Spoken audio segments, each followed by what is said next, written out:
నమస్తే, మీరు చూస్తున్న దేశం కోసం రైతు. అయితే ఈరోజు మనం వచ్చేసి కేశంపేట్ విలేజ్, కేశంపేట్ మండల కేంద్రం, ఇది రంగారెడ్డి డిస్టిక్లో ఉంటుంది. ఇక్కడ మనకి శివ ఫార్మ్స్లో గో స్టార్టప్ అనే దాని మీద శిక్షణ కార్యక్రమం నడుస్తుంది. ఇందులో మనకు వచ్చేసి 5 లేయర్ ఫార్మింగ్, తర్వాత ఫుడ్ ఫారెస్ట్, ఇంకా తర్వాత మనకు గో ఆధారితంగా వాల్యూ అడిషన్ చేసి మనం ఎట్లా దాని మీద చేయొచ్చు ఇన్కమ్, తర్వాత మనకి గానుగను ఎట్లా అంటే గానుగ సెటప్ ఎట్లా చేసుకోవచ్చు, దాని కాస్ట్ ఎట్లా ఉంటుంది, ఇకపోతే మనకు రెయిన్ వాటర్ హార్వెస్టింగ్ సిస్టమ్ కావచ్చు, ఇంకా గోబర్ గ్యాస్ మీద అవగాహన కల్పించడం కావచ్చు, ఇవన్నీ దీంట్లో ఉన్నాయి. ఓకే, మనకు ఇందులో ఒక్కొక్క వీడియో వస్తుంది, వీడియో చూసే ప్రయత్నం చేయండి. అంతకంటే ముందు ఏంటంటే మన వీడియో చూసే వాళ్ళు ఎవరైతే ఉన్నారో ఫస్ట్ అయితే లైక్ చేసే ప్రయత్నం చేయండి. వీడియో లైక్ చేసినట్టయితే ఇలాంటి ఇన్ఫర్మేషన్ కోసం చూసే వాళ్ళకి వీడియో అనేది షేర్ అవుతుంది. వాటర్ 1 వీక్ ఒకసారి వెళ్ళినా కూడా ఏం అవ్వదు అనుకునే ప్లాంట్స్ని చూస్ చేసుకుందాం.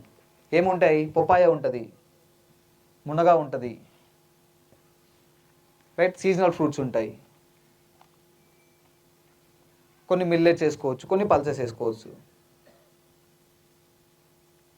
ఇలాంటి క్రాప్స్ ప్లాన్ చేసుకుందాం ఫస్ట్ ఇనీషియల్గా. మరి ఆవు ఉండాలి కదా, ఆవు లేకపోతే కష్టం కదా అంటే ఒక గోశాలకు వెళ్దాం, లేదు ఒక చుట్టుపక్కల ఎవరో ఫార్మర్ ఉన్నాడు, ఆయన దగ్గర మన ఆవు పెట్టేద్దాం, ఆయనకు మెయింటెనెన్స్ ఇద్దాం. ఆయనకు ఒకటే విషయం, మూత్రం పట్టు, పేడ తీసిపెట్టు, 2 పనులు నాకు కావాల్సినవి. మూత్రం, పాలు నువ్వే తీసుకో, ఒక్క చుక్క పాలు కూడా నాకు ఇవ్వకు, నీకు మళ్ళీ మెయింటెనెన్స్ ఇస్తాను, నువ్వు పాలు అమ్ముకో, నాకు మూత్రం ఇవ్వు, పేడ ఇవ్వు అని చెప్పండి. అది మీకు చాలా ప్రాఫిట్. ఎందుకంటే మీరే పొలంలో ఉండి చూసుకుంటే మీ టైం వేస్ట్ అండ్ మీకు చాలా కష్టం అవుతుంది. సో మీరు చూసుకోలేరు. ఒక మనిషిని పెట్టినా కూడా ఇంకా డబల్ ఖర్చు వస్తుంది, మనిషి కాస్ట్ కూడా ఇవ్వాల్సి వస్తుంది. దానికంటే బెటర్ ఆప్షన్ ఏంటి? లేదు నేను గోశాల నుండి తెచ్చుకుంటా, నాకు మన దగ్గర ఆవున్నా లేకపోయినా నడుస్తుంది అనుకుంటే గోశాల నుండి వాళ్ళకి కొంచెం డొనేషన్ ఇచ్చి తెచ్చుకోండి. రైట్, పేడ మూత్రం తెచ్చుకుంటారు బయట నుంచి, తెచ్చుకొని ఎవ్రీ వీక్ వెళ్తారు మీరు పొలానికి. ఇంట్లో కూర్చొని ఆన్ ఆఫ్ చేసుకునే మిషన్స్ చాలా వచ్చినాయి. న్యాస్తా అని ఒకటి ఉంది, నేను కూడా వాడినది స్టార్టింగ్లో. న్యాస్తా అని చెప్పేసి ఆన్లైన్ మోటార్ ఆన్ ఆఫ్ చేస్తారు వాళ్ళు. అంటే మనము ఫోన్లో నుండే చేసుకోవచ్చు. దానికి ఒక సిమ్ ఉంటుంది, దాంట్లో మన మొబైల్లోనే ట్రాక్ చేసుకోవచ్చు. ఏ టైంలో కరెంట్ పోతుంది, ఏ టైంలో కరెంట్ వస్తుంది, దాన్ని ఎలా వాడుకోవాలి, గైడెన్స్ అంతా వాళ్ళు చెప్పేస్తారు. సో దాంతో ఏం చేద్దామంటే మనము డైలీ 2 hours వాటర్ ఇద్దాం. ఇప్పుడు ఎండలు బాగా కొడుతున్నాయి కదా, ఇలాంటి సిచ్యువేషన్లో ఏంటి, డైలీ 2 hours ఇస్తాం. ఒక 1 week వెళ్ళి మళ్ళీ చూస్తాం కదా మనం, ఎలాగో 1 week వెళ్ళి చూసినప్పుడు వాటర్ సరిపోయింది, అంతా బాగుంది అనుకుంటే ఓకే. లేదంటే ఒక గంట ఎక్కువ ఇద్దాం, లేదు వాటర్ ఎక్కువైపోయినాయి, 1 గంట తక్కువ ఇద్దాం, లేదు డే బై డే ఇద్దాం. ఇదంతా మీరు ఫోన్లో నుంచి ఆపరేట్ చేసి అర్థం చేసుకుంటారు. ఇంకొకటి ఏంటి, పొలంలో వర్షం పడుతుంది అని భయం వేస్తుంది కదా మనకి, మనం మోటార్ వేస్తాం, ఏమో వర్షం పడుతుంది అనుకుంటే వెదర్ అప్డేట్లో వచ్చేస్తుంది. వెదర్ అప్డేట్లో చూసుకోవచ్చు పొలం దగ్గర ఎలా ఉంది, మాయిశ్చర్ ఎంత ఉంది, అంతా ఫోన్లోనే ట్రాక్ చేసుకోవచ్చు. క్లియర్.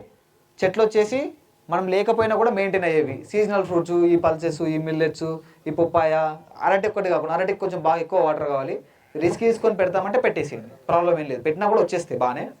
వాటర్ కొంచెం బాగుండాలి దానికి, వాటర్ దాన్ని బట్టి ప్లాన్ చేసుకోండి. సో వారం వెళ్తాం కదా, వెళ్ళినప్పుడు ఏం చేద్దాం, ఓ స్ప్రేయర్ తీసుకొని పోదాము, పేడ మూత్రం తీసుకొని పోదాము గోశాల నుండి, తీసుకుపోయి మంచిగా మొత్తం కలిపేసి స్ప్రే చేసుకుందాం. మరి జీవామృతం చేయాలంటే కనీసం 48 hours ఉండాలి కదా, రైట్. సాటర్డే సండే, ఫ్రైడే రోజు వెళ్ళిపోదాం ఫామ్కి, కలిపేసుకుందాం, సండే రోజు స్ప్రే చేద్దాం, ఇంటికి వచ్చేద్దాం. క్లియర్. ఓకే కదా, వీకెండ్లో కూడా చేసుకోవచ్చు ఫార్మింగ్, మనం కంప్లీట్గా లేకపోయినా కూడా. ఈ చెట్లన్నీ మీకు వచ్చేస్తాయి. ఇప్పుడు మీకు డౌట్ ఉంది వస్తుందా రాదా, నా ఛానల్లో వీకెండ్ ఫార్మర్ శాంతి అని చెప్పేసి ఒక వీడియో ఉంటుంది. తను వీకెండ్స్ వెళ్తుంది, తను సెంట్రల్ ఆర్బీఐలో ఎంప్లాయీ, తను ఎంప్లాయీగా ఉంటూ ఫార్మింగ్ చేస్తుంది, రైట్. సో చెయ్యొచ్చు, అంటే మనకు విల్ పవర్ ఉండాలి, చేద్దాం ఖచ్చితంగా చెయ్యొచ్చు, మనం ఇది చేయగలం అని ఎప్పుడైతే అనుకుంటామో ఖచ్చితంగా స్టార్ట్ చేయొచ్చు. దీంట్లో పెద్దగా కషాయాల గురించి తెలుసుకోవాల్సిన అవసరం లేదు, పెద్దగా జీవామృతము అది ఏది తెలుసుకోవాల్సిన అవసరం లేదు. యాక్చువల్గా మీరు స్టార్ట్ చేద్దామన్న సంకల్పం ఒకటి ఉంటే చాలు, అవే వచ్చేస్తాయి ఆటోమేటిక్గా. పేడ ఎక్కడ దొరుకుతుంది, సీడ్ ఎక్కడ దొరుకుతుంది, మూత్రం ఎక్కడ దొరుకుతుంది, ఎట్లా పట్టాలి, ఎట్లా స్ప్రే చేయాలి, ఇవన్నీ పక్కన పెట్టేసి చేద్దాం అని కాన్ఫిడెంట్గా, ఒక ల్యాండ్ ఉందా, చలో ల్యాండ్ తీసేసుకున్నాం, దున్నిపించేద్దాం, మొక్కలు పెట్టేద్దాం, స్టార్ట్ చేద్దాం అని ఒక సంకల్పం ఉంటే అన్నీ వచ్చేస్తూనే ఉంటాయి ఆటోమేటిక్గా. సంకల్పం కావాలి అందరికీ. క్లియర్. వీకెండ్లో తను ఏం పెట్టిందంటే సేమ్ 5 లేయర్నే రెప్లికేట్ చేసేసింది. వెజిటేబుల్స్ని తీసేసి పల్సెస్ని పెట్టుకుంది, కొన్ని మిల్లెట్స్ వేసిన తర్వాత. పల్సెస్ ఏవైనా వేసుకోవచ్చు, పెసర వేయచ్చు, అలసందలు వేయచ్చు, ఏదైనా వేయచ్చు, మీ ఇష్టం. ఒక చిన్న వాల్యూ అడిషన్, ఇప్పుడు మీకు శివ టీం మెంబర్ని పెట్టుకుంటే అది సాధ్యపడుతుంది. ఆ టీం మెంబర్ ఎలా ఉండాలంటే మీరు బయట వర్క్ శాలరీ ఇచ్చినా కూడా టీం మెంబర్ అన్నారు తప్ప లేబర్ అనకూడదు. నీ మైండ్లో ఎప్పుడైతే లేబర్ అనుకుంటావో నీకు వర్కౌట్ అవ్వదు. నీ ఫ్యామిలీ మెంబర్ అనుకుంటావో నీ టీం మెంబర్ అనుకుంటావో అప్పుడు సాధ్యపడుతుంది. గోవర్ధనం గోశాల జీజీ స్పీకర్ 11 years నుంచి ఇప్పుడు 25 members లేబర్ లేరు నా ఇక్కడ, టీం మెంబర్స్ ఉన్నారు. They are my part of family. వాళ్ళని బాగా చూసుకుంటాను, ఇంకా మా ఇంట్లో వాళ్ళకన్నా వాళ్ళని బాగా చూసుకుంటాను. నాకు చేయిపోయి కూడా పైకి లేవదు. నేను వ్యవసాయము సరిగ్గా నాకు తెలియదు, ఆవుల సంగతి సరిగ్గా తెలియదు, కానీ అన్నీ జరుగుతున్నాయి. అంటే కూరగాయల దగ్గర నుంచి ఫార్మింగ్, గడ్డి పెంచడం, 13 acres 150 ఆవులు, 25 మంది బీహారీ వాళ్ళు, తెలుగు వాళ్ళు, అన్నీ జరుగుతున్నాయి. అంటే ఇట్ ఇస్ అ డిజైన్. ప్రతిదీ పాసిబుల్, ఫుల్ స్టాప్ ఏది పెట్టడం ఉండదు. ప్రతి దానికి పాసిబిలిటీ అనేది ఉంటుంది. డిజైనింగ్ అనేది కొంచెం మార్చాలి. ఇప్పుడు అలా చెప్పి శివ చెప్పింది రాంగ్ అనడానికి అస్సలు అవకాశం లేదు. ఈ ప్లేస్కి రావాలంటే అటు నుంచి ఒక రోడ్డు ఉంది, ఇటు నుంచి ఒక రోడ్డు ఉంది, పైనుంచి ఒక రోడ్డు ఉంటుంది. మన రోడ్ని డిజైన్ చేసుకోవాలి. మీ కోరికని మీరు సాధ్యపడేటట్టుగా డిజైన్ చేసుకోవడంలో again we will SIT and will help you. Okay, right.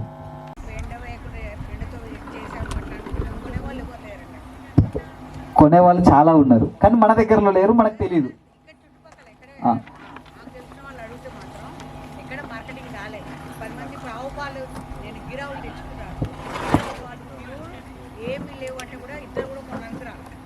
ఎక్కడ ఉంది మీ ఫాము? కేశంపేటలోనా? కేశం నాకు తెలియదు. ఓకే, మనం తర్వాత మాట్లాడతాం. అదే చెప్తున్నా, మన చుట్టుపక్కల మార్కెట్ ఉండదు. మార్కెట్ ఎక్కడ ఉంటుందో మనం అక్కడికి వెళ్ళాలి. అదే అందుకే చెప్పిన.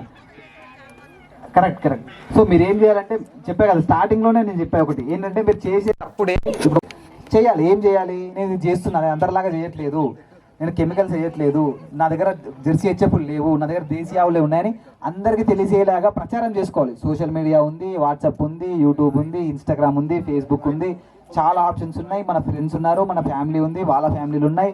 సో ఎన్నో ఆప్షన్స్. ఏ ఆప్షన్ని వదలకుండా లోకల్తో పాటుగా అన్నిట్లో ట్రై చేయాలి.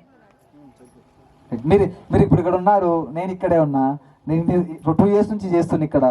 నేను ఫస్ట్ 1.5 year అంతా ఏం లేదు, పెట్టుకున్న ఊరికే కూర్చున్నా. స్లోగా మార్కెట్ వచ్చింది, వెంటనే అవ్వలేదు.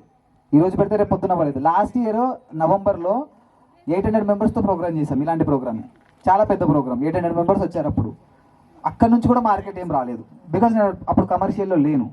సో ఏదైనా ప్రోడక్ట్ తయారు చేయడం కంటే లేదు. ఏదో కొంచెం పంట ఉంది, అది ఇంట్లోకి సరిపోయేంతనే ఉంది. 5 year కూడా స్టార్టింగ్లోనే ఉంది, ఏం లేదు అక్కడ. సో ఇప్పుడు వచ్చేసరికి ఆల్రెడీ పెద్ద మార్కెట్ క్రియేట్ అయిపోయింది జస్ట్ 1 year గ్యాప్లోనే. అక్కడ అమ్మడానికి నా దగ్గర ఏమీ లేదు, అమ్ముదామన్నా నా దగ్గర లేదు, కొనేవాళ్ళు కూడా లేరు. ఉండే ఆయిల్స్ ఒకటే ఉండే, అది కూడా పెద్ద లార్జ్ స్కేల్లో ఏం లేవు, చాలా తక్కువ ఉండే. ఇప్పుడు స్లోగా అంటే step by step, every month every day పెరుగుతూనే ఉంటుంది. మార్కెట్ ఎప్పుడు ఎక్కడ ఎలా క్రియేట్ అవుతుందో తెలియదు. ఖచ్చితంగా మనం కష్టపడాలి. ఒక చిన్న ఎగ్జాంపుల్ అమ్మా, కొబ్బరి వస్తే కొబ్బరి, ఆవాలు మాత్రం కొంచెం వేసుకోవాలి, డైజెషన్ బాగా అవుతుంది. ఈ చెక్కల్లో అన్ని కలపచ్చు, లేదంటే 2 డివైడ్ చేసుకొని కొంచెం పెట్టుకోవచ్చు. దాంట్లో తౌడు తెలుసు కదా అందరికీ. తౌడుతో పాటు మనకి మార్కెట్కి వెళ్తే అన్ని రకాలు కనిపిస్తాయి. రాగులు, జొన్నలు, సజ్జలు, ఉలువలు, పెసర్లు, అన్ని 18 types ఉంటాయి ఆల్మోస్ట్. అవన్నిటిని తీసుకెళ్ళి రేటుని బట్టి, ఇప్పుడు ఎగ్జాంపుల్ అవిసెలు కూడా కలుపుతాను నేను. ఒక 5 kg మనము రాగులు, సజ్జలు వేసుకుంటే ఒక 1/2 kg కానీ కేజీ కానీ అవిసెలు వేసుకుంటాం. ఎందుకంటే అవిసెలు 100 rupees kg. దాన్ని బట్టి కొంచెం కాస్ట్ని తగ్గించుకుంటాం అనమాట. ఎందుకంటే ఆవుకి అన్ని రకాల ప్రోటీన్స్ మనం అందియాలి, అప్పుడే అది హెల్తీగా ఉంటుంది. ఏ ప్రాబ్లం రాకుండా హెల్తీగా మన మంచిగా టైంకు ఈనడము, కట్టడము, ఎలాంటి ప్రాబ్లం రాకుండా ఉంటుంది. సో దానికోసం ఇవన్నీ కలిపేస్తాం, పిండి పట్టించేస్తాం. సో పిండి ఇది మాత్రం కొంచెమే వేస్తాం, మిగతా తౌడు ఒక పెద్ద గిన్నెతో వేస్తే ఇది మాత్రం గిన్నెలో సగమే వేసుకుంటాం. ఇదే బేసిక్ ఫార్ములా. దీంట్లోనే మినరల్ మిక్చరు, పత్తి చెక్క, ఆ చెక్క, ఈ చెక్క ఏది అవసరం లేదు. మన గానుగలో తీసిన చెక్కలు మాత్రమే వాడుకుంటాం. బయట పత్తి చెక్క చాలా డేంజర్, అది వాడకండి అసలు. ఇట్లా న్యాచురల్ రిప్లేస్మెంట్కి వచ్చేసేయాలి. ఇది బేసిక్ ఫార్ములా దానాకి.